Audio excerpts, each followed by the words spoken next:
2022. Stampede is a smaller hydroelectric project. It's about 4 megawatts total, and it amounts to about depending on the hydro year, between 5 and 9% of our energy needs. And then Truckee Carson Irrigation District, or TCID, they are a water purveyor to the agricultural community. They operate dams for the water conveyance, and they generate electricity off of that. We're currently in contract with TCID for 2 of their resources. These 2 resources amount to about 4 megawatts total, and this amounts to about 5 to 9% of our energy needs every year. It's TCID's preference, however, not to enter into a longer term contract. So this is a contract that we have to renew every year. So it's an annual contract that we end up renegotiating. And it's important to note that both Stampede and TCID, although they are small hydro, both Western and TCID do not sell us the RECs with them. So we cannot classify them on their face value as being renewable. We actually have to purchase RECs on the open market to cover these resources. And then lastly, the contract we need to renegotiate is with the city of Murray. It's the Landfill Gas Project. This contract, I believe it was a 15-year contract. The number escapes me, but it expires at the end of 2023. This contract amounts to about 15% of our energy needs, and we'll need to renegotiate and bring this back to the board within the next couple of years. And then finally, I have some very interesting news to talk about, some future resource possibilities for the district. Horse Butte. So Horse Butte, the district secured the Horse Butte wind resource, the phase 1 project. We didn't call it phase 1, but it's the phase 1 project. I'll get to that in a moment. Back in 2011, so about 10 years ago, this wind project amounts to a pretty healthy portion of our portfolio. It's about 27%. UAMPS is currently considering what's called an upgrade to this project, the phase 1 upgrade. What this amounts to is basically going back through the project and putting in larger turbines, different blades to go with those larger turbines.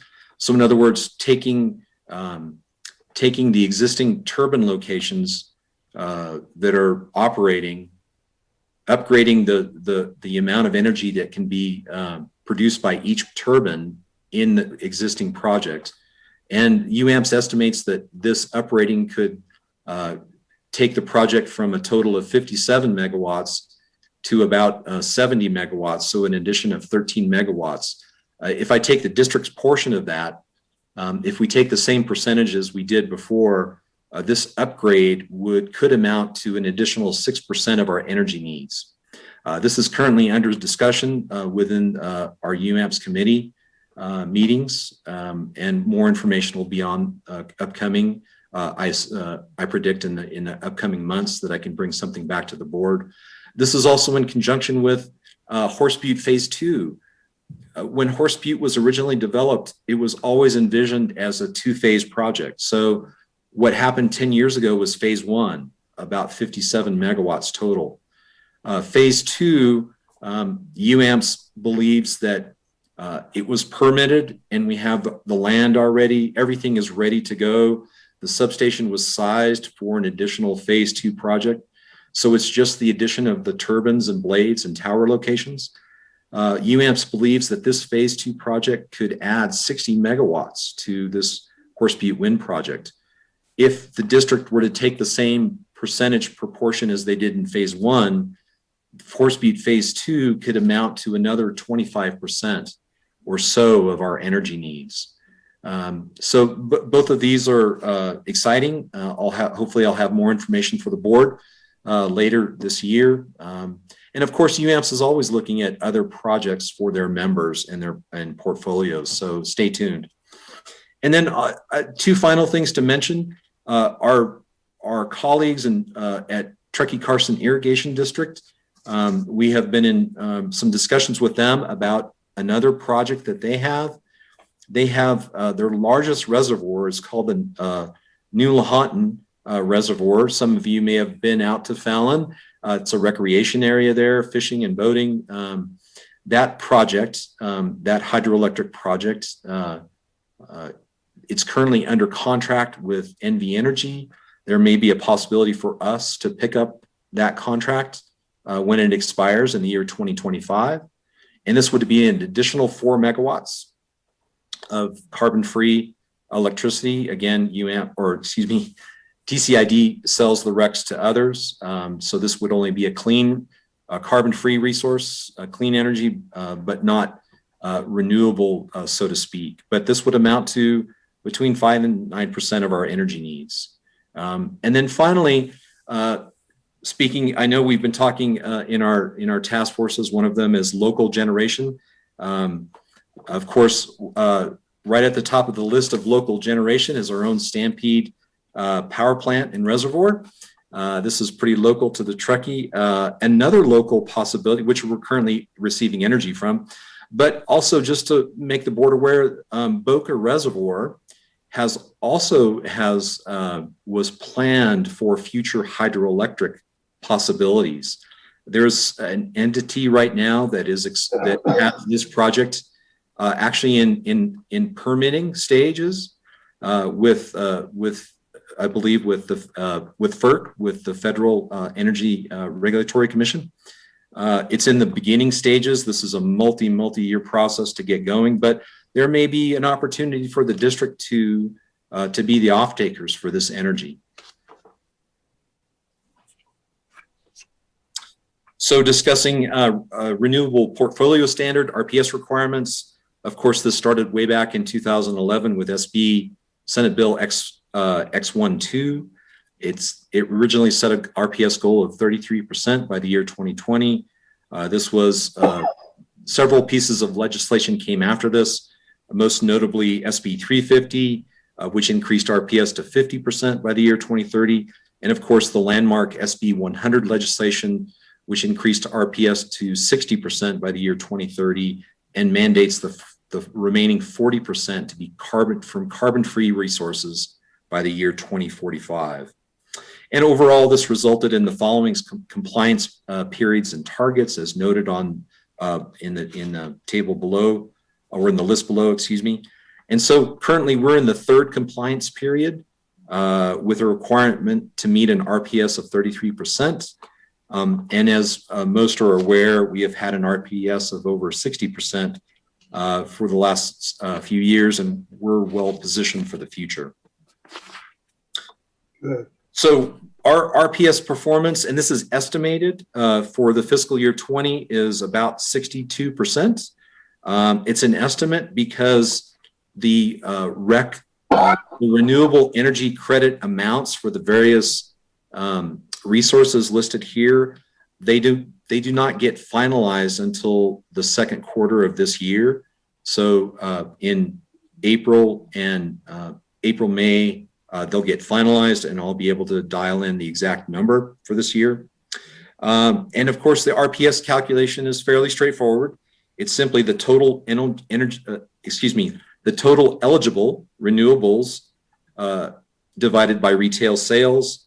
The only qualifier is the California Energy Commission has a specific definition for retail sales, and that retail sales for the CEC excludes water pumping and the district's own use.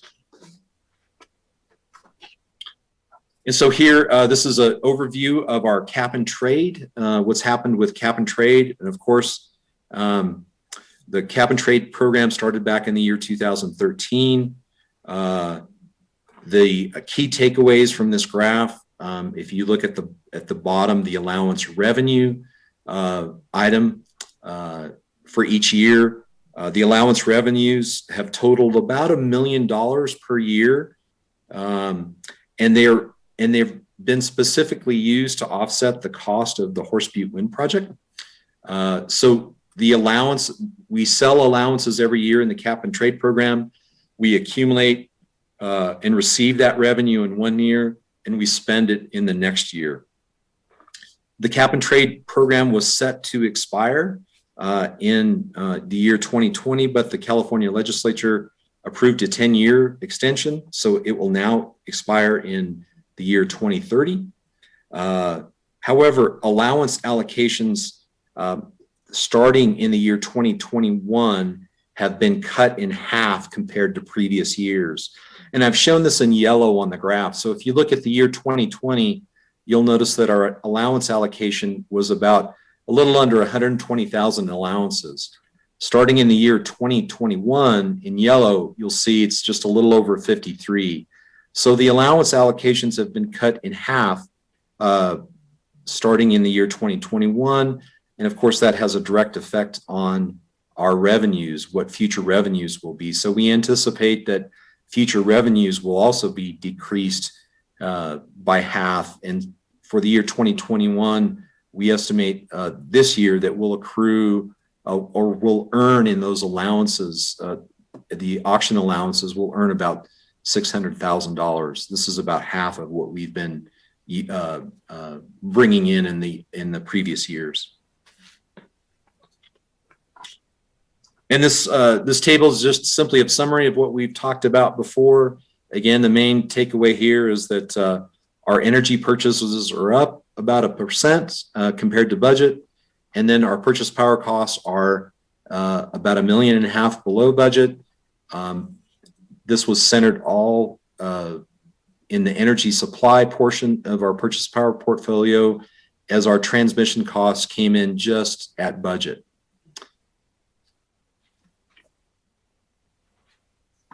And I appreciate your time. Thank you. This was a longer presentation, and I'd be happy to answer any questions. Thank you so much, Joe. That was, as always, to me, extremely interesting conversation and a lot of exciting potential. I just want to give everybody a quick, I would like to do the director discussion and public comment for this, and then I am going to call for a break. So people who are hang on just a little bit longer, and then I will we'll have a 10-minute break, and then we'll come back. So at this point in time, can I open comments to the public? Do we have any public comments on this action item? No, Madam President. Thank you very much. So now I will move on to director input. And again, I'm just going to go by name and alphabetically, because that's because I can't see everybody still, and my cursor is frozen. So if I disappear, I'll come back. Director Aguera, do you have anything to comment or question for Joe? Yeah, Joe, I have a question on the Horse Butte upgrades. Are we pretty positive on getting those that energy back? Or is there a question or a doubt somewhere? The upgrades are currently being considered by UAMP staff. They'll have more information for them at upcoming UAMPS meetings. Nothing's for sure. It'll depend on a vote about the committees whether to move forward on it, but it's very promising.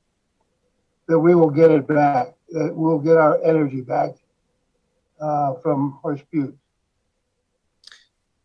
Yes, if the district decides to move ahead, if the board decides to be part of the upgrade project or the Horse Butte Phase 2, we'll receive that energy.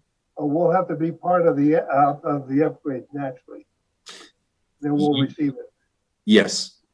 Okay, good. Thank you. That's it for me. Thank you, Director Aguera. Director Bender, do you have any questions or comments for Joe?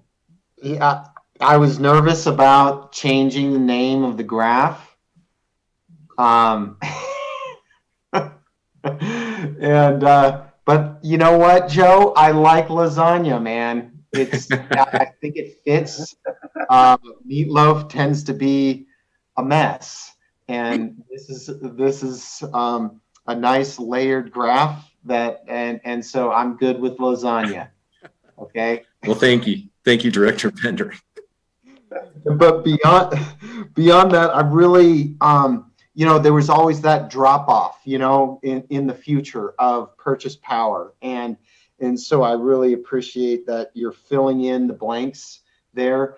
It's not just a massive market purchase at the top of the lasagna graph anymore. We've got some really exciting future contracts. So, Boca Hydro, I rode my bike over the dam just yesterday and I was like, wow, I wonder if they're going to do that. So you answered that question.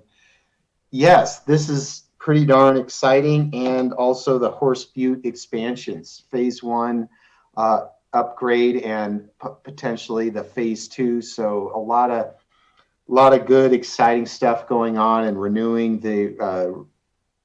renegotiating the other contracts. So glad to fill in the blanks. And I think most importantly, we're going with lasagna. All right. Thanks, Joe. Thank you, Director Bender. Director Harris, do you have any questions or comments for Joe?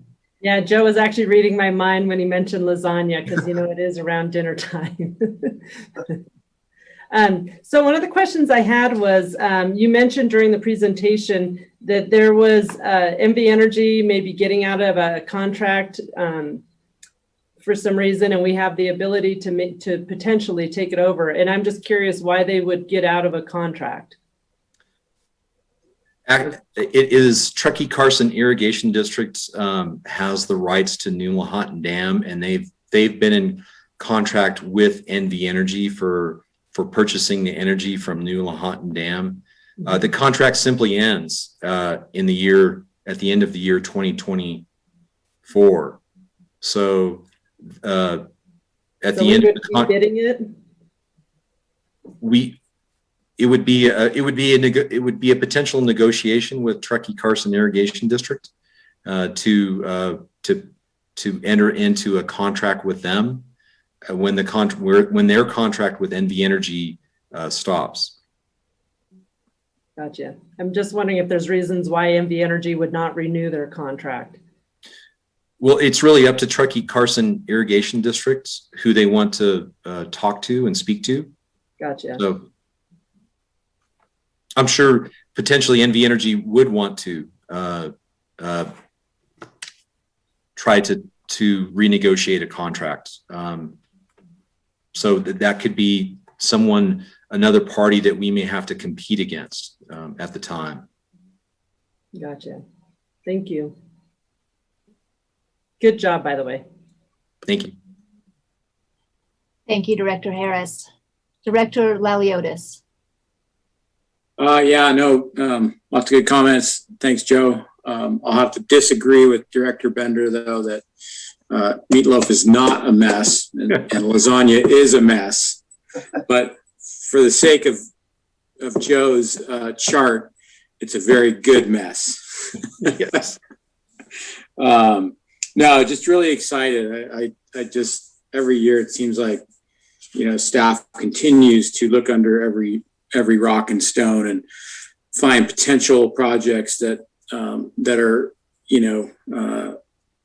in various stages of development, and bring them to the attention of this board so that, and to the public through these meetings, so that we can clearly show and demonstrate our commitment to this community and providing the cleanest and safest and reliable power sources available to us. So once again, thank you to staff for all the hard work.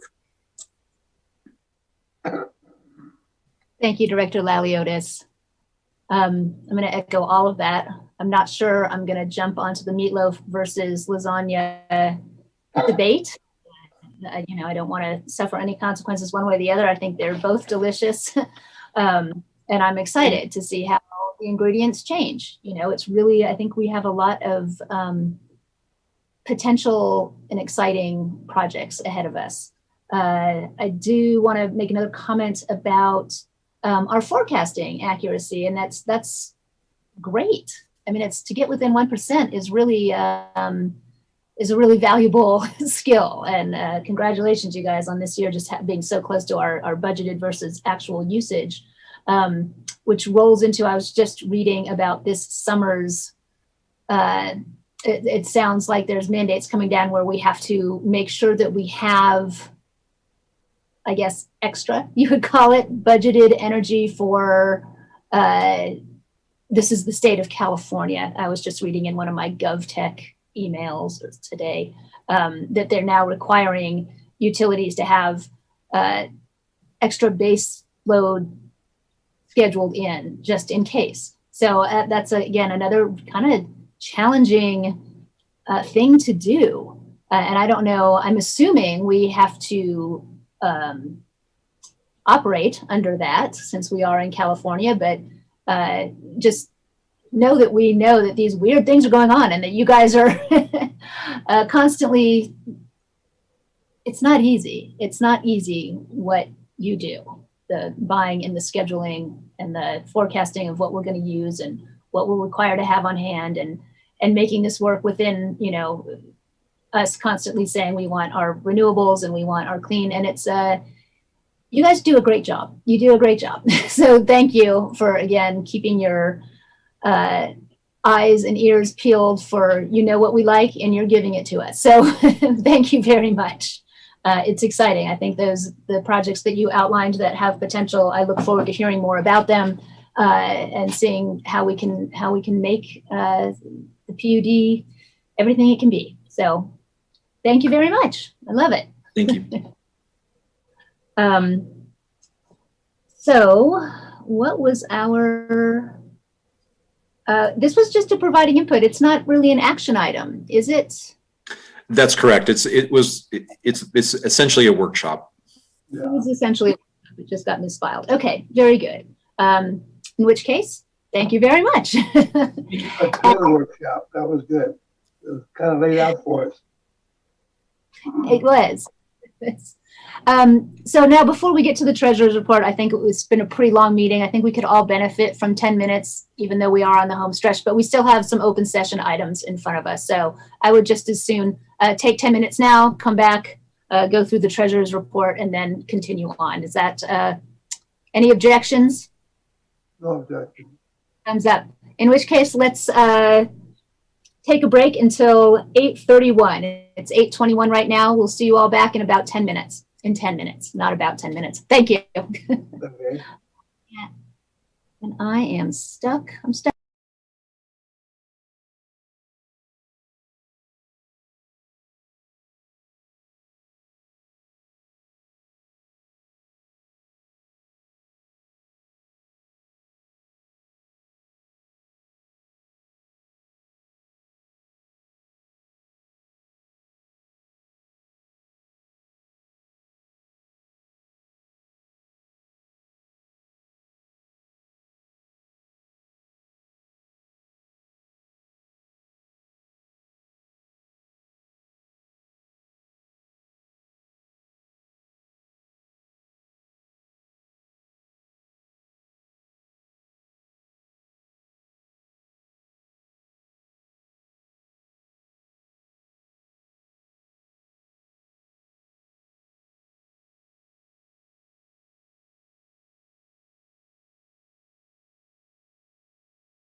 Well, welcome back, everybody. Hope you had a lovely 10 minutes.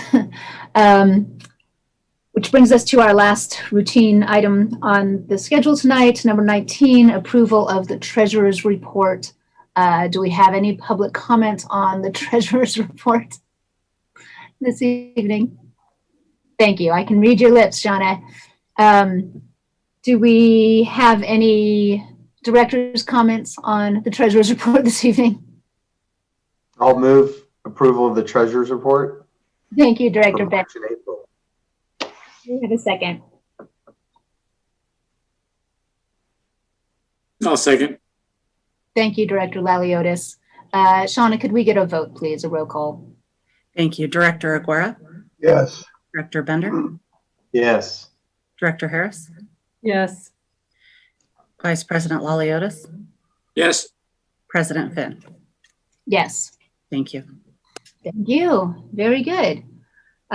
Which leads us, I think our regular business is behind us, and we are going to be moving into closed session where we have 3 items. We have to pay the bills, don't we? We didn't have a disbursements this time around. They're in the treasurer's report. They're in there. Report. So do we have to break that out? Okay. Okay, good. So they weren't broken out, so we approved the whole thing. Yeah. Wow, we paid the bills at the same time that All we, right. Thank you, Mike. Cool to me. awesome efficiencies. Very good. Okay. So again, we're going to be moving into closed session. I hope we all have the link and I'll see you on the other side. Is there anything else I have to do right now before we go into closed session that I'm I forgetting? think you need to read them out. Oh, okay. The government. You can either read them out or refer to the items on the agenda plus the item that we've added, and I would specify what that is. So we are going to go into closed session to discuss item number 20, pursuant to Government Code Section 54956.9D1, pending litigation, 1 case. And also number 21, closed session pursuant to Government Code Section 54957, public employee performance evaluation, and also, I guess it's now item 22, which is, there we go, closed session item pursuant to Government Code Section 54957, Public Employment General Manager. So those are the 3 items that we will address in closed session, and let's move in that direction now. And I will see you all on the other side.